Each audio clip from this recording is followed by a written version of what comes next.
Yeah. And if you like burnt onions, you dig out some burnt ones or some soggy ones. I think he did do chips. Yeah. He did chips. But only when he's got them ready. Yeah. You can go there someday, oh, they're not ready yet, so, and you wanted to go into what's the match. But mainly you got them when you come out after. Was there loads of people that would queue up and stuff? Oh, yeah. It was too much of a queue. You'd go in and try and get a pie out the thing, which is under the stand.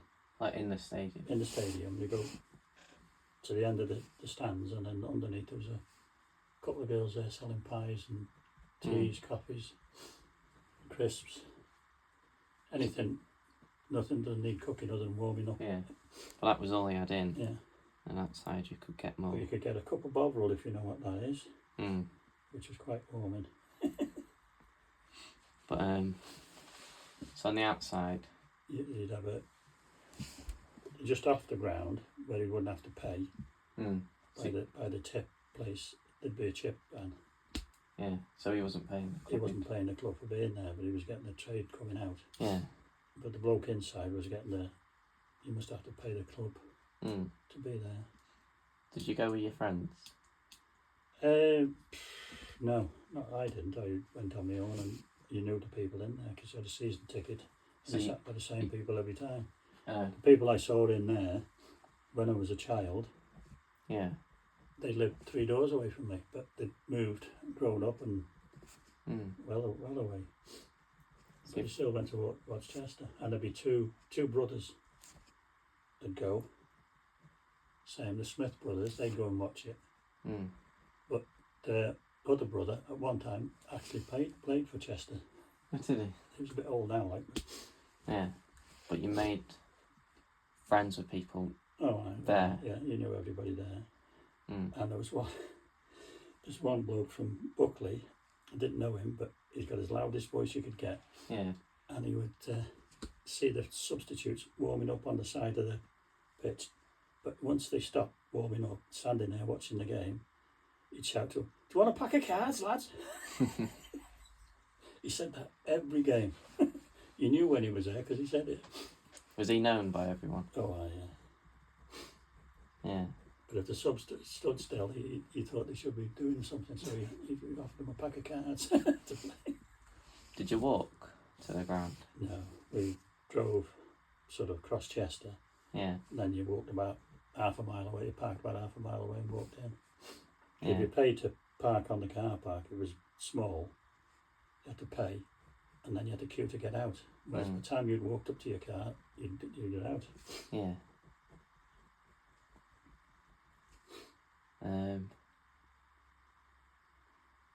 Was there one day when Chester beat York City 9-2.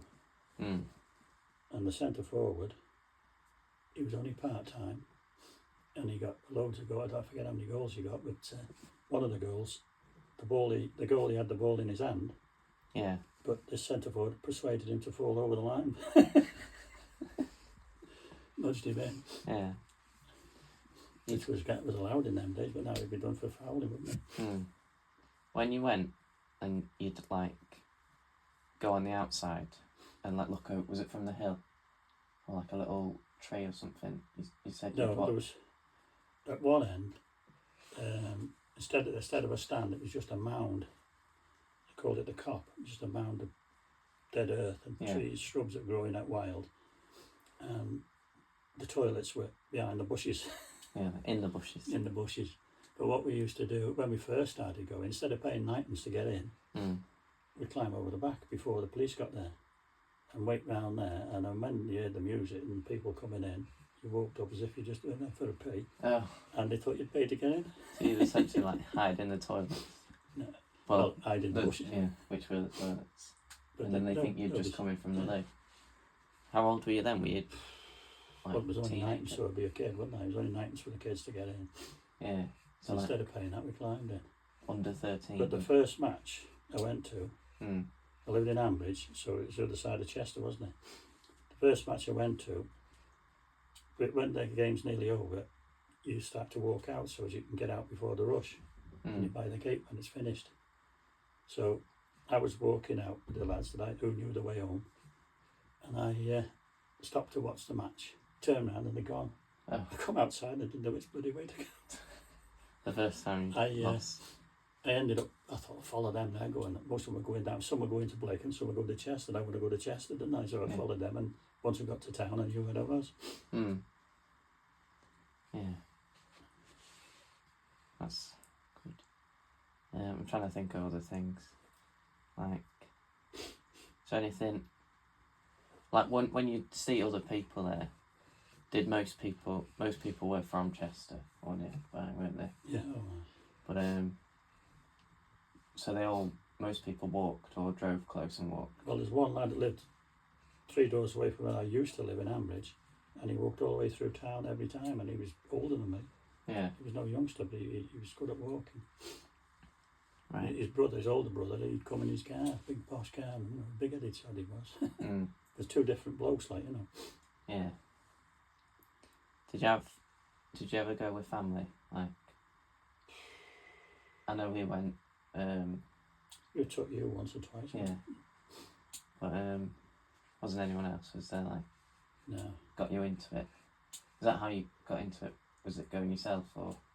I used to go years ago when I was a kid, with the lads from where we lived, like, you know. And then afterwards, when you get older and you get married, you go on your own and meet people there. Yeah. I've been to Manchester United when they were playing United in the cup with my dad. Against Chester. Against Chester, yeah. When was that? God knows, years ago. I was only a kid, and my dad was young enough. And we were on the same. It was a Stretford end as the United supporters, all mixed together. There was no segregation then. Yeah. And there was no fighting or anything. There wasn't. And they were all saying, "Hey, there's a good team, this Chester," but they beat us. Yeah. Well, you would have been different leagues, and but to get there was quite good. There wasn't any fighting. Not in them days, no. Before all that. But did it feel? Did you think it felt scary? No, you weren't bothered about it. Yeah. You were with your dad. You were fine. You felt alright. But because part of it's like it's a social like investigation, so I'm trying to figure out how it is socially. But there's also like the other side of that, like football hooliganism, like the bad side. Later on than when I was there. Like. Right. But at one time at Chester, before they started keeping the away fans away from the home fans, they'd like to be behind their own goalkeeper. So the away fans would be there one end when they changed half, they'd walk to the other, past you, to the other side to get behind them that side to support him, like, you know. Yeah. And there was no fighting at all. Yeah. There wasn't any like. So keep them apart now, don't they? Yeah. No chance of it. Did Wrexham Chester? I like coming out of a Wrexham match once. I don't. It was with you. No, it was with Ewan. I must have took Ewan. And the Chester were playing Wrexham at Wrexham, and the Welsh buggers there were having a go at us, and we were going home to live in Wales.